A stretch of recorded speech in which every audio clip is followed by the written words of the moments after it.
Welcome back, where horror lives in whispers, shadows, and the spaces we try to ignore.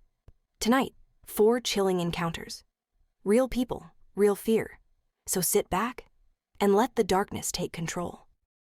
Story 1, The Girl in the Mirror.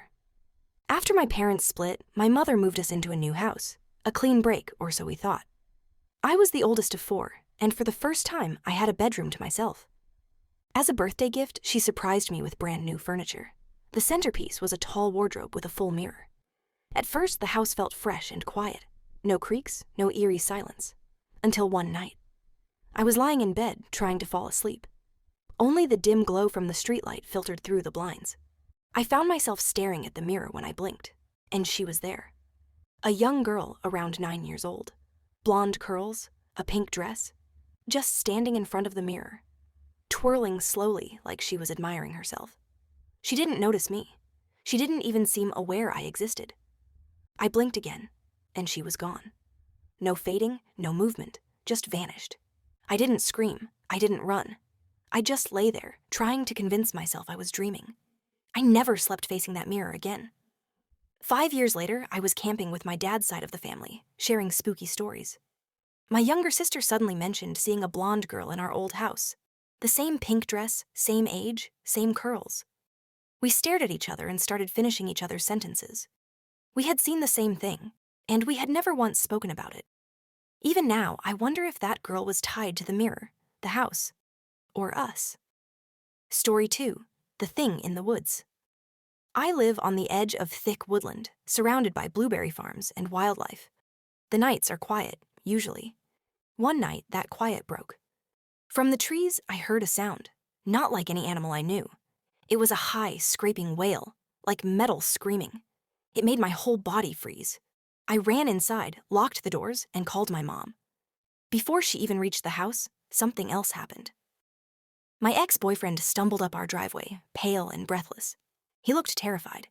He told my mom he had just seen me walking down the road, same jacket, same walk, until I turned and disappeared into the woods. But I had been inside the entire time. He swore it wasn't a trick or a shadow. That whoever, whatever he saw, locked eyes with him and walked without sound, like it wasn't touching the ground. After that night, he stopped visiting, said something wasn't right here. And to be honest, I believe him. Story 3, The Shadow at the Stairs. My older brother moved back in after a rough divorce and a short prison sentence. At first, things were normal, or at least manageable. But something about him had changed. There was a darkness around him, something heavy. It started with small things. I saw what looked like him walking past the top of the basement stairs, even though he wasn't home. I saw the exact clothes, red shirt, jeans, yellow boots, but my dad told me he was hours away. We were alone. Then I started hearing voices, angry, male voices, coming from the same hallway. Finally, one night my sister and I were up late. She got up to use the bathroom but turned around, pale and silent, then started crying. She saw something. A large, shadowy figure at the top of the basement stairs, watching. After that, I cleansed the house, especially the basement. Sage, salt water, prayer. The activity stopped. My brother left a few weeks later. I've come to believe what we experienced wasn't a ghost. It was a piece of him. Something fractured and left behind. Story 4, The Dollhouse. When I was 9, we moved into a strange old house with family friends. It was tucked away past a massive steel bridge in a remote part of West Virginia. The house was old and oddly laid out. To reach our bedroom, you had to pass through a bathroom and a closet. It felt like someone had built walls to hide something. There were rumors the former owners practiced rituals, maybe even voodoo. Evidence was everywhere, dolls, hanging, piled, headless, scattered around the attic and closets. One wall had pencils taped to it, each with a yarn-headed doll on top and names written along the sides. It felt wrong. One of the adults decided to tear them down, laughing it off. That's when things changed. Our door refused to stay closed. We jammed a car seat against it just to keep it from swinging wide in the night. Then, one night, the door slammed open, violently, like something kicked it.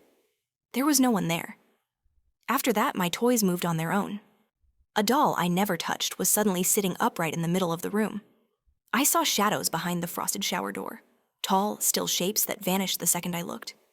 We didn't stay long. The adults fought. The house felt wrong. And we left. But I still wonder, what did we disturb in that house? Story 6, The Rain Man. It always rained in that town. Gray skies, wet streets. The kind of weather that seeps into your bones and makes the houses feel heavier. I was staying with my cousin after my mom sent me there for the summer. Her home was tucked away at the edge of the village, right near a disused railway track. Locals didn't walk there, not after dark. She told me on the first night, if you hear knocking at the back door, don't answer. Even if it's me.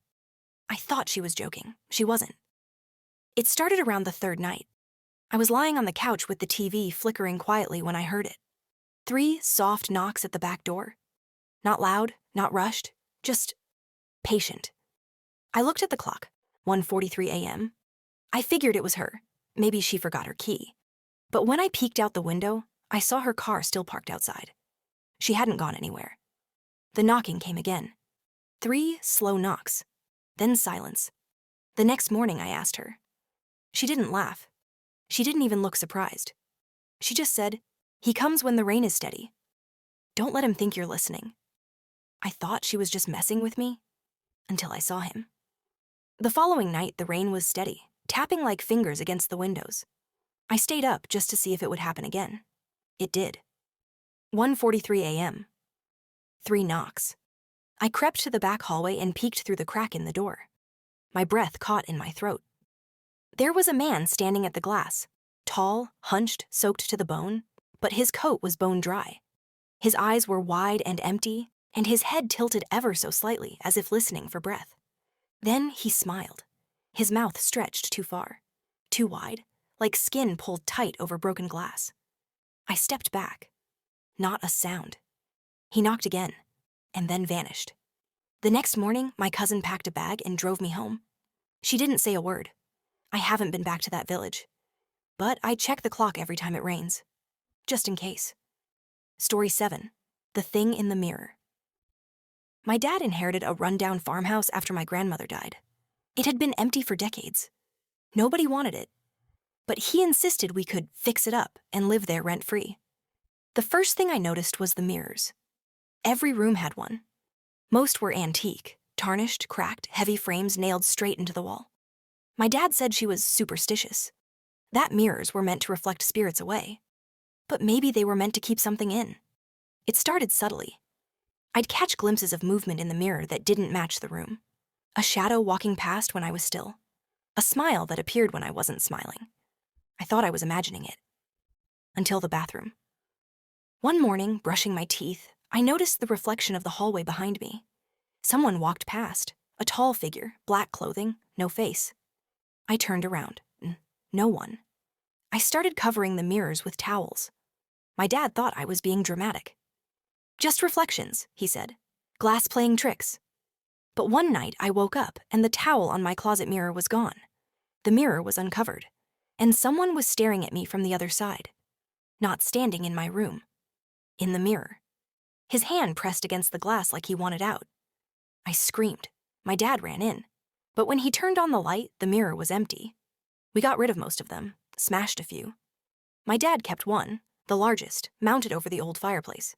He said it belonged to his mother. A week later, he was gone. No struggle, no sign of him leaving. Just gone. Only his reflection remained.